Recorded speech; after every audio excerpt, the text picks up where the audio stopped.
My aunt convinced my dying grandmother to change her will, leaving everything to her instead of me.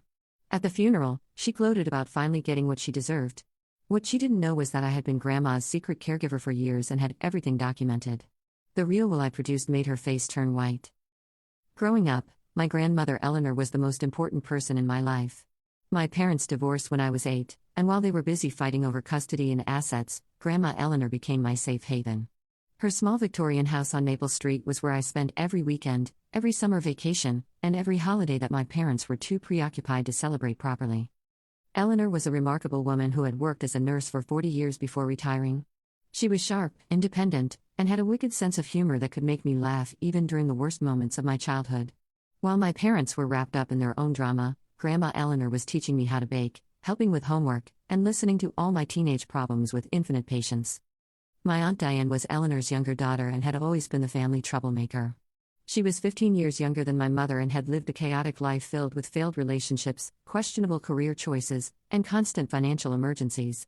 Throughout my childhood, Diane would disappear for months at a time, only to reappear when she needed money or a place to stay. The contrast between my mother and Diane couldn't have been more stark. My mother had built a stable career as a teacher, married my father who was an accountant, and tried to provide a conventional middle-class life for me despite their marital problems. Diane, on the other hand, had never held a job for more than 2 years, had been married 3 times, and seemed to view responsibility as something other people worried about. Eleanor had spent decades bailing Diane out of various crises. She had paid for Diane's apartment deposits, car repairs, legal fees, and even funded 2 different attempts at college that Diane had abandoned after a few semesters. Despite this pattern of irresponsibility, Eleanor continued to help Diane because she believed in giving family members second chances, even when they had already received their 10th or 11th chance. During my teenage years, I began spending even more time with Eleanor as my parents' divorce proceedings became increasingly bitter and drawn out. Eleanor's house became my refuge from the constant arguing, lawyers, and tension that filled my daily life. She would pick me up from school when my parents forgot, attend my school events when they were too busy with court dates, and provide the emotional support that they were too distracted to offer. As I got older, Eleanor and I developed a special bond that went beyond the typical grandmother-grandchild relationship. She treated me like an adult, asking for my opinions on important matters and sharing stories about her life that helped me understand where our family came from. I learned about her struggles as a single mother after my grandfather died young, her dedication to her nursing career, and her pride in building a secure financial foundation for her family. Eleanor was financially comfortable thanks to decades of careful saving, smart investments, and owning her house outright. She had built a modest but substantial estate that included her home, savings accounts, and a portfolio of conservative investments that had grown steadily over the years. She was proud of her financial independence and often talked about wanting to leave something meaningful to her family. During my college years, I made a point of visiting Eleanor regularly despite my busy schedule. While other students were spending weekends partying or sleeping off hangovers, I was driving the 2 hours to Eleanor's house to have lunch and catch up on family news. These visits became even more precious to me as I realized that Eleanor was getting older and wouldn't be around forever. After college, I moved to a city about an hour away from Eleanor's house and established my career in marketing. I made sure to visit her at least twice a month and called her several times a week. We had developed routines around holidays and special occasions, and I was often the only family member who remembered her birthday or included her in celebration plans. Diane, meanwhile, continued her pattern of periodic appearances whenever she needed help. She would show up at Eleanor's house during her various crises, stay for a few weeks or months while getting back on her feet, and then disappear again once her immediate problems were resolved. Eleanor would always welcome her back, hoping that this time would be different and that Diane would finally achieve some stability. When Eleanor turned 75, I began to notice subtle changes in her health and energy levels. She was still sharp mentally and maintained her independence, but she was moving more slowly and seemed to tire more easily. I started spending more time helping her with grocery shopping, household maintenance, and organizing her medications. These caregiving responsibilities increased gradually over the next few years as Eleanor's needs became more complex. I arranged for lawn care and snow removal services, helped her navigate Medicare paperwork, and drove her to medical appointments when she was no longer comfortable driving herself. I also helped her organize her financial records and important documents, learning about her investment accounts and insurance policies in case of emergencies.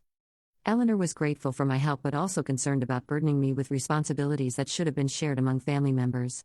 She often apologized for taking up my time and worried that caring for her was interfering with my own life and career. I assured her that helping her was something I wanted to do, not an obligation I resented. During this time, Diane's visits became even more sporadic and self-serving. She would appear when she needed money but was notably absent when Eleanor needed practical help or emotional support. When Eleanor had a minor fall that required a brief hospitalization, Diane was unreachable for 3 days and only learned about the incident when Eleanor was already back home and recovering. Eleanor began talking more frequently about her will and estate planning during our visits. She had worked with a lawyer to create a comprehensive will several years earlier and had made me the primary beneficiary of her estate. She explained that this decision was based on my consistent presence in her life and my responsible handling of family obligations. The will left her house and the majority of her financial assets to me, with smaller bequests to other family members including Diane. Eleanor felt that this distribution reflected the reality of who had been there for her over the years and who would be most likely to use the inheritance responsibly. She also named me as the executor of her estate, trusting me to handle the distribution process fairly and efficiently. Eleanor had chosen not to discuss the specific details of her will with other family members, believing that such conversations often created conflict and expectations that could damage relationships. She had mentioned to Diane and my mother that she had updated her will but hadn't provided specifics about the distributions or explained her reasoning for the decisions she had made. When Eleanor turned 80, her health began to decline more noticeably. She developed diabetes that required careful management and experienced some mobility issues that made certain daily activities more challenging. I increased my visits to twice a week and began staying overnight occasionally to help with medication schedules and ensure she was eating properly. Around this time, Diane suddenly became much more attentive to Eleanor's needs. She started visiting more frequently and calling several times a week to check on Eleanor's health and daily activities.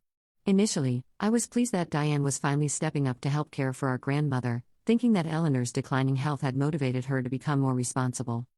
However, I soon realized that Diane's increased attention came with an agenda.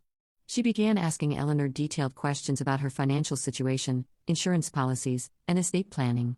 She also started making suggestions about Eleanor's living arrangements, questioning whether it was safe for her to continue living alone and proposing various alternatives that would give Diane more control over Eleanor's care.